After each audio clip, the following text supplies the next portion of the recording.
Present, ma'am. Roll number 4. Yes, ma'am. Roll number 5. Yes, ma'am.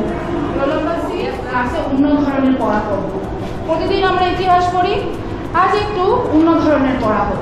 আচ্ছা, তোমরা বলো তো কি ভালো কাজ করেছো, যেটা করে তোমাদের খুব ভালো লেগেছে?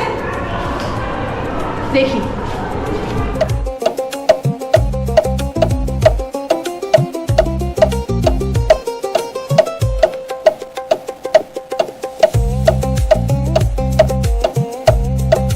আজ আমি স্কুলে এসে দেখলাম একটা খাবার জলের কল খোলা।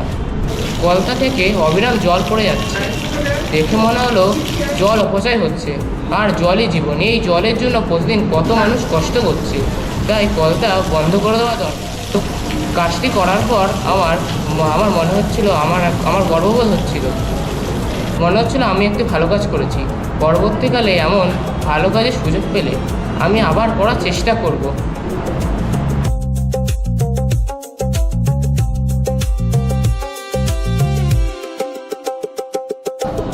আমি রাস্তায় চলাচলকারী একটি ব্যক্তিকে সাহায্য করেছিলাম। তিনি সাইকেলের পেছনে কিছু বই বেঁধে নিয়ে যাচ্ছিলেন। একটি ঝাঁকুনিতে হঠাৎ বইগুলি পড়ে যাওয়ায় আমি তা তুলে দিয়ে সেই ব্যক্তিটিকে সাহায্য করেছিলাম। ব্যক্তিটি খুব বৃদ্ধ। তাকে দেখে তার প্রতি আমার মনে সহানুভূতি জাগল ও আমি তাকে সাহায্য করেছিলাম। তাকে সাহায্য করে আমার খুব ভালো লেগেছিল এবং তার সে হাসি মুখ আজও আমার চোখের সামনে ফুটে ওঠে।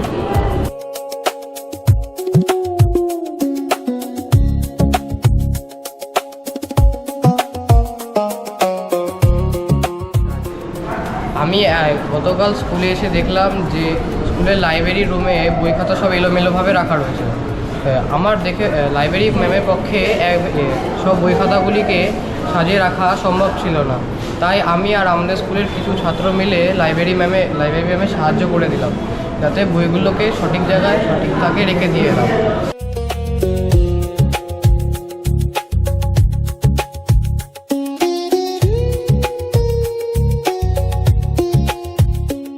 করে আমার খুব গর্ববোধ হয়েছে, ফলে আমার খুব ভালো লেগেছে এবং লাইব্রেরি ম্যামেরও সাহায্য হয়েছে। আগামী দিনে যদি এরকম কোনো সমস্যা দেখা যায় তাহলে আমরা গিয়ে আবার লাইব্রেরিটা গুছিয়ে রেখে দিয়ে আসবো। আমি একটি ভালো কাজ করেছি। সেই ভালো কাজটি হলো, আমি একদিন একটি বৃদ্ধা মহিলাকে রাস্তা পার করে দিয়েছি, কারণ সেই বৃদ্ধা মহিলাটি দেখতে পেত না। এই কাজ করে আমার মনে খুব গর্ব অনুভব হয়েছিল এবং এরকম কাজ যদি আমাকে ভবিষ্যতে করতে হয় আমি আবার করব। এটাই আমার প্রতিশ্রুতি। আমি স্কুলে এসেছিলাম, টিফিন টাইমে আমার মা আমাকে লুচি আর আলুর দম দিয়েছিল। পাশে দেখি আমার প্রিয় বন্ধু বসে আছে আয়ুষ, তাকে দেখছি সে খাবার আনেনি। আমার বহুত খারাপ লাগলো, কারণ আমি খাচ্ছি আর কিন্তু সে খেতে পারছে না। আমার বহুত খারাপ লাগলো। আমি তার সাথে আমার খাবার ভাগ করে নিলাম। আমার সেই অনুভূতি অনেক ভালো লেগেছে।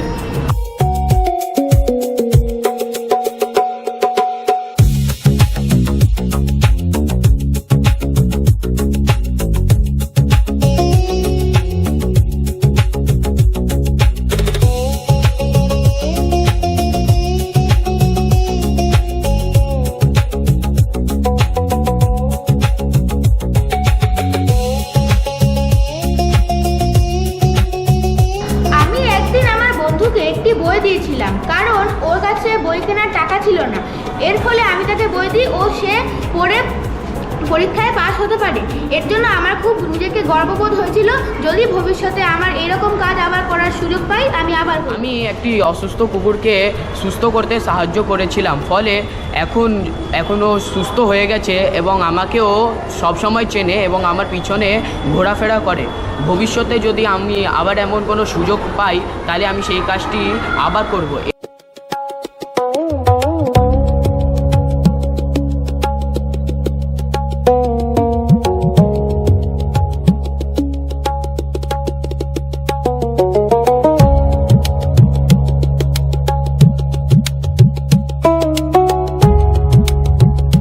আমাদের জীবনে বাবা এবং মা উভয়েরই গুরুত্ব অপরিসীম। আমাদের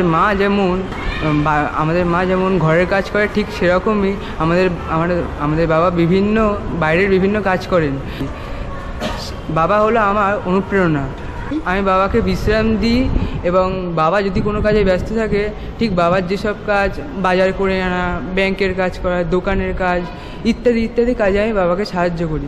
এরপর আমি এই সব কাজ করে নিজেকে খুব গর্বিত বা গর্ববোধ করি। কিছু বছর আগে আমি যখন কলকাতায় ঘুরতে গেছিলাম তখন আমি রাস্তার ধারে বসেছিলাম। হঠাৎ আমি দেখলাম একটি বুড়ো লোক রাস্তার ধারে দাঁড়িয়ে আছে। আমার দেখে মনে হলো তিনি হয়তো রাস্তাটা পার করতে চাইছে। তখন আমি ওনাকে রাস্তাটা পার করে দিলাম। আমি এই কাজটি করলাম কারণ আমার ওকে দেখে খারাপ লাগছিল। আমার মনে হচ্ছিল তিনি হয়তো এই রাস্তাটা পার করতে পারবেন না। এবং আমি যখন ওনাকে পার করে দিলাম তখন উনি আমাকে যখন আশীর্বাদ করলেন, ওটা আমার জন্য অনেক বড় প্রাপ্তি ছিল। এটা আমার জন্য কোনো প্রাইজ বা কোনো মেডেল পাওয়ার থেকেও অনেক বড় ব্যাপার। আমাদের বিদ্যালয়ের মাঠটা খুব নোংরা ছিল, সেই কারণে আমরা আমাদের বন্ধুদের সঙ্গে মাঠটাকে পরিষ্কার করার জন্য এগিয়ে গেছিলাম। তো সেই কারণে আমরা সবাই মিলে মাঠটাকে খুব পরিষ্কার করলাম। পরিষ্কার করার পরে আমরা খুব নানান ধরনের ফুলের গাছ বসিয়েছি। এতে খুব সুন্দর লাগছিল। আমরা বাইরে গিয়ে দেখলাম মাঠটা খুব পরিচ্ছন্ন লাগছিল। এই কারণে আমি মাঠটাকে আগেও পরিষ্কার করব।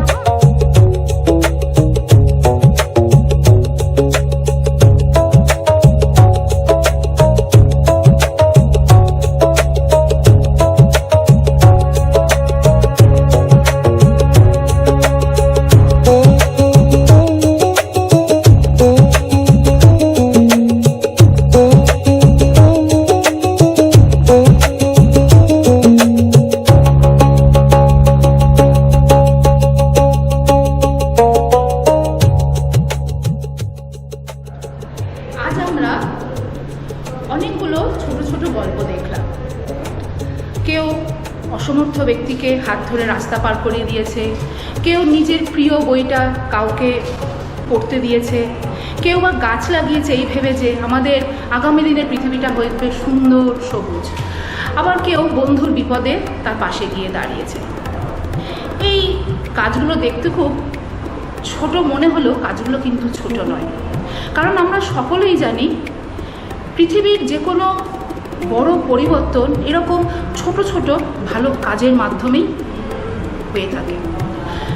ভালো মানুষ হওয়া কিন্তু একদিনের ব্যাপার নয়, এটা প্রতিদিনের ছোট ছোট ভালো কাজ, সুন্দর ব্যবহার এবং মানবিকতার মাধ্যমে গড়ে ওঠে।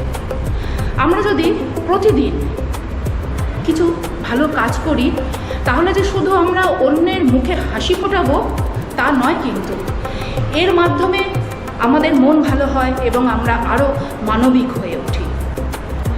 এই যে ছবিতে গল্পগুলো দেখলে এগুলো কিন্তু প্রত্যেকটা সত্যি। আর এগুলো কারা বলেছে? এগুলো বলেছে আমাদের বিদ্যালয়ের ছাত্ররা। এইবার আপনাদেরকে আমি একটা প্রশ্ন করতে চাই। আগামীকাল আপনারা কোন ভালো কাজটা করতে চান? ভাবুন কোন ভালো কাজের মাধ্যমে আমাদের আগামীটা সুন্দর হয়ে উঠবে।